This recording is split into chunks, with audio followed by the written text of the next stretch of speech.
Hey, what's going on, guys? Mush back at it with another video. We have some very interesting system requirements to go for. They are kind of ridiculous, and it is for a game that I don't know how many of you guys are actually really excited for. Star Wars Jedi Fallen Order. I feel like this is a pretty big game release. Yes, it's Electronic Arts, and inherently whenever EA releases a game, there's gonna be some skepticism, and rightfully so. However, it's more about, in this video, I want to assess the PC requirements. There is one thing that is relatively interesting, and that is the recommended RAM requirement, the highest that I think I have ever seen for a game. We'll talk that, and unfortunately, we also gotta talk about the delay of one of the most anticipated games of the rest of the year, that being Doom Eternal. Wanna take a look at the statement coming from Bethesda on that, because it's some very depressing information. The fall release lineup is honestly not all that packed, and Doom Eternal was really looking to be that game that was going to be a standout. It is not coming in 2019 anymore, rather it'll be coming in 2020. We'll talk that at the end of this video, but first up, we got the system requirements for Star Wars Jedi Fallen Order, and they might be the most ridiculous PC system requirements that I've ever seen, but let's go through the entirety of the system requirements. So first of all, minimum requirements are very, very low end. You're looking at an FX 6100 or equivalent, an i3-3220, 8GB of RAM, which is suitable, and then for the GPU, you're looking at a Radeon HD 7750 or a GTX 650. Those GPUs are very old. The 7750 came out right after I started PC gaming, so we're talking 2012, 2011, around that time. So a 7-year-old GPU still being listed as minimum requirement for a game of the stature of Jedi Fallen Order, which is one of the more notable releases of 2019, I think that's pretty surprising, and that's kind of cool to see the GTX 650 about on the same level. Here's where things get interesting. Recommended requirements.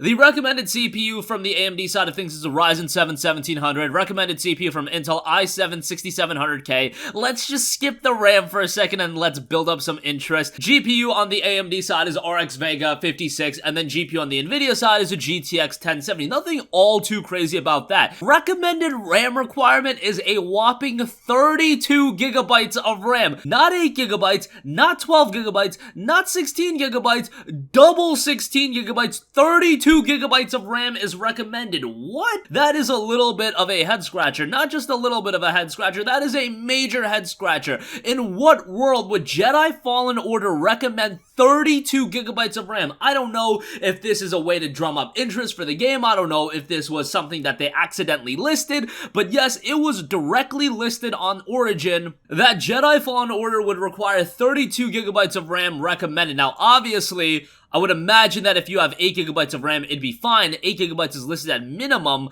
16 gigabytes should be fine as well, but recommended is usually what you want to go for, especially if you have a higher end PC. You want to be of the mindset that, okay, all of these games that are coming out, I hit all of them at least at recommended thresholds, and that's usually the case if you have, say, a $800 to $1,200 PC. You're probably going to be hitting every game at its recommended threshold. However, in the case of Jedi Fallen Order, 32 gigabytes of RAM is a hefty ass, so much so that I don't think the majority of people have 32 gigabytes of RAM. I personally don't have 32 gigabytes of RAM. I'm running a 16 gigabyte machine. I assume that a lot of you guys don't have 32 gigabytes of RAM. I assume a lot of you guys either have 8 or 16 gigabytes. 8 gigabytes has been perfectly fine for a very, very long time. Why the jump to 32 gigabytes for a game like this? I don't really know. Visually speaking, it's not like this game is anything to write home about, but it is RAM that it's inherently relying on, which is a little strange because if you look at everything else is a little bit acceptable. I mean, an i3-3220, maybe it's a little bit strange that minimum does require 8 gigabytes of RAM,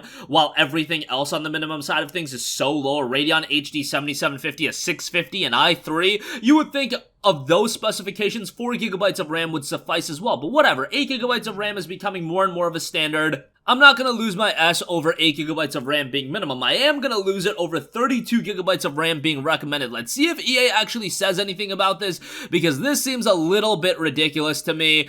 As far as the game itself goes, like, outside of the system requirements, because I'm pretty sure you guys understand how I feel about that, Jedi Fallen Order is a game that I thought I would be a lot more excited about leading up to its release. I mean, it's only a month away from it being released. It's a single-player Star Wars experience coming from Respawn, the guys that brought us Titanfall, and you know how high I am on Titanfall. fall. However, my anticipation level, my excitement for Star Wars Jedi Fallen Order just isn't there, and that could be for an abundance of reasons. First of all, it's an EA game, so inherently I am gonna be a little bit more skeptical. EA has just established themselves as that kind of publisher, and EA, you've kind of reaped this perception that gamers have on you. It just is what it is. As much as I like Respawn, an EA product is gonna have a little bit of a stench attached to it, so to speak. Second of all, Star Wars is a franchise that EA has just butchered, so forget about just EA. EA has butchered Star Wars from Star Wars Battlefront and Battlefront 2. I have never seen a publisher be handed just a license to print money on a silver platter, and EA has just butchered the hell out of it. So you have that aspect as well, and then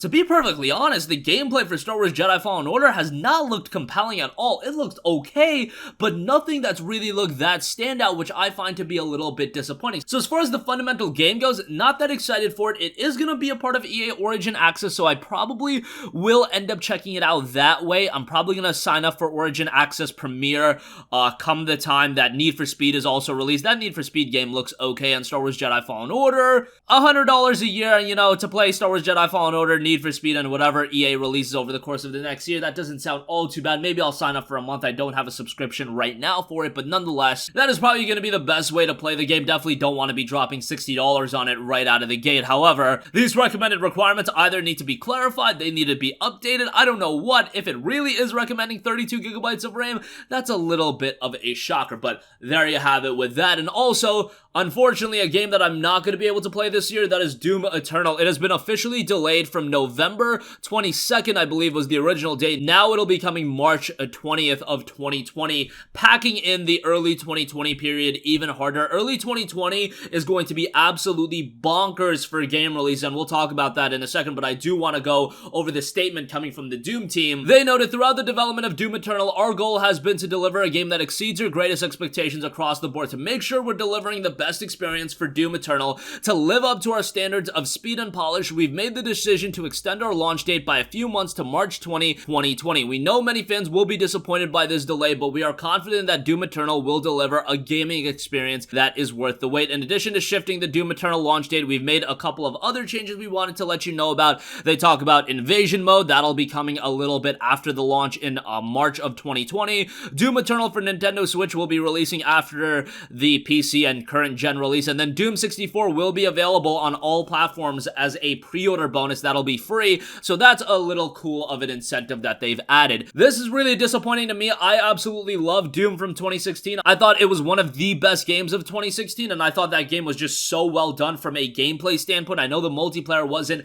that great, but the single player campaign was so good. The pacing was on point. It was visceral. It was gruesome. Visuals looked great, and it ran really, really well. As a first-person shooter, it just played well, and Doom Eternal, based on the gameplay we've seen thus far, really looked to be building upon that. Unfortunately, not going to be able to play it now, but we are going to be able to play it come March of 2020. And then you look at that early 2020 period, step outside of the PC gaming bubble, but let's just look at every game being released. You've got The Last of Us Part 2, you've got Final Fantasy VII Remake, you've got Watch Dogs Legion, you've got Cyberpunk 2077, you've got Doom Eternal now. There's rumors that Elden Ring is going to be released in April of 2020. It is looking absolutely insane from a game release standpoint in early 2020, and Borderlands 3, that'll probably be released on Steam sometime in 2020, so if you've been waiting on that, that is something to be aware of as well. It is going to be absolutely insane in early 2020. You're going to want to save some money if you do plan on picking up a lot of these games. I know from a PC gamer standpoint, usually the meta call is to pick up the games you absolutely want, whether that be a Cyberpunk 2077. I think that'll be a day one buy for a lot of people. Maybe Doom will.